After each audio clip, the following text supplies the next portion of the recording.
लग्न म्हणजे फक्त दोन माणसांचं नातं नसतं, ते दोन आत्म्यांचं आयुष्यभरचं मिलन असतं.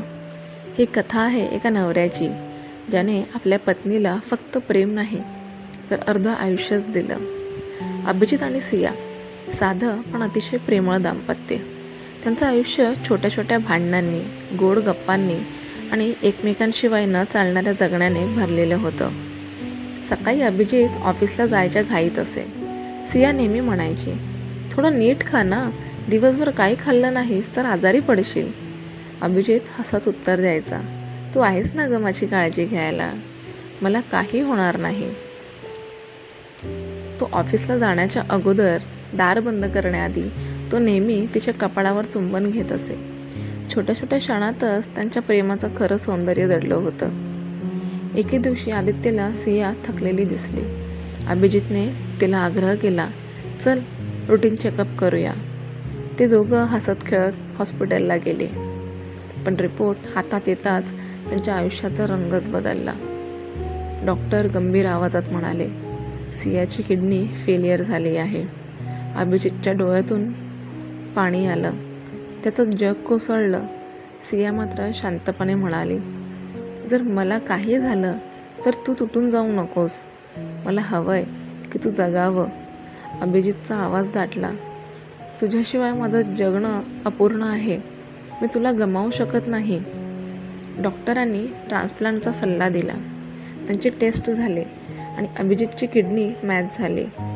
तो क्षणभरही न थांबता म्हणाला, माझं शरीर, माझं आयुष्य सगळं तिचंच आहे, मी तिला माझं अर्ध आयुष्य देतो. सियाच्या डोळ्यातून अश्रू वाहू लागले. ती कुजबुजली, अभिजित, तुझं प्रेम म्हणजे माझं खरं जगणं आहे. ऑपरेशन थिएटरच्या दाराशी दोघं उभे होते. सिया हलकंसं हसून म्हणाली, तू मला दुसरं आयुष्य देतोयस हे मी कधीच विसरणार नाही. अभिजित तिचा हात धरून म्हणाला, आपण वेगळे नाही, आपण एकच आहोत. दार बंद झालं. बाहेर उभा असलेला अभिजित देवाला प्रार्थना करत होता, माझं आयुष्य घे पण माझ्या सियाला वाचव. काही तासांनी डॉक्टर बाहेर आले.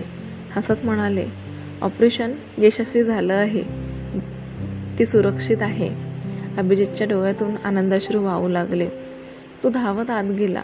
सिया कमकुवत हसत म्हणाली, तू मला खरंच दुसरं आयुष्य दिलंस.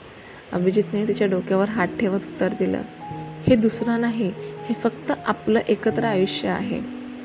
काही महिन्यांनी सिया पुन्हा बागेत फुलांना पाणी घालत होती. तिच्या चेहऱ्यावर जुना उत्साह परत आला होता. अभिजित मागून आला. तिच्या खांद्यावर हात ठेवत म्हणाला, आता रोज तुझ्याशी भांडायला मिळेल, काळजी नको. सिया हसली पण डोळ्यातून आनंदाश्रू गळाले. तिने त्याला घट्ट मिठी मारली.